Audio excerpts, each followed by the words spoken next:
I want to bring in Senator Marsha Blackburn. Thanks so much for joining us today, Senator. Yes. You know, Adam Schiff made a promise. He's reneging on the promise, and of course, not surprising, blaming Trump. But I thought he went very far to suggest that somehow this person's life is being put in danger, and maybe even deliberately.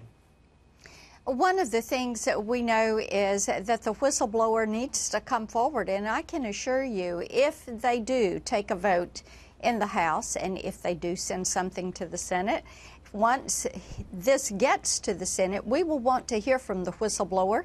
We're going to also want to hear from Hunter Biden, and it will be our opportunity to call witnesses. I'd love to hear from Adam Schiff and find out if he coached the whistleblower, what his interaction was with the whistleblower. And Charles, these are all questions that need to be answered.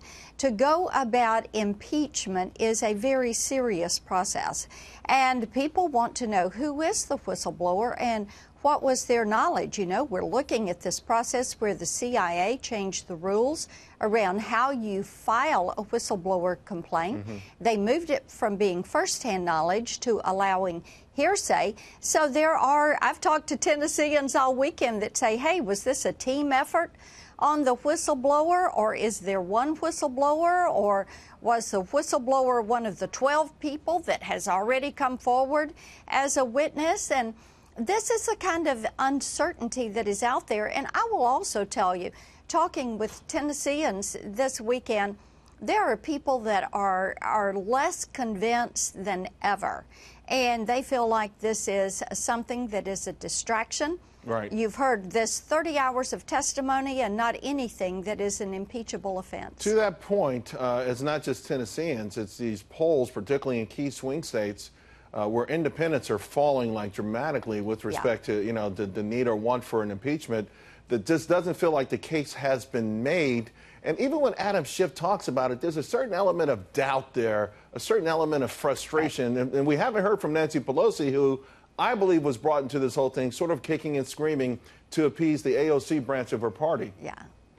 Well, and you're exactly right. The lack of clarity has added to confusion, and when you have that, people are beginning to say this is more politics as usual, because they heard some of this testimony. They heard witness after witness say no extortion, and they know the Mueller report was over and done with, and so they are done with this issue. And you're right, they're beginning to move away from the party, and they're looking at their 401ks, and they're looking at the raise and the Christmas bonus they're going to get, and they're saying, hey, my life's in pretty good shape. Yeah, you definitely don't want to be doing this stuff during the holidays. If you're going to do it, maybe they'll push it out. Who knows? But I do want to bring something up that you are doing, right? Because you're going to be with President Trump when he signs your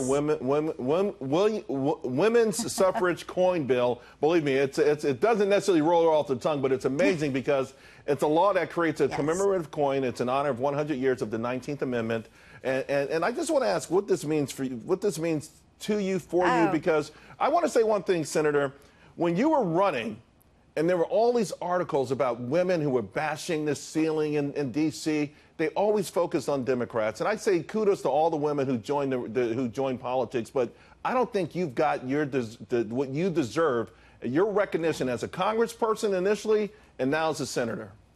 Well, I appreciate that, and I will tell you, I share this joyous moment today with all of our women in both the House and the Senate. And Senator Kirsten Gillibrand from New York is the lead Democrat sponsor on this bill. You know, the push for women's suffrage was a 72-year fight. It started in Seneca Falls, New York in 1848, and it finished in Nashville on August 18th, 1920. And we came together to do this, to create a silver dollar coin that would commemorate 100 years of women's suffrage. And actually, we think it's pretty remarkable that New York and Tennessee, at the 100-year mark, are each represented by female U.S. senators. How about that? Well, I'm going to give 5. I was going to say 2 for my granddaughters, but I'm going to give 5 for my granddaughters and my grandsons as well.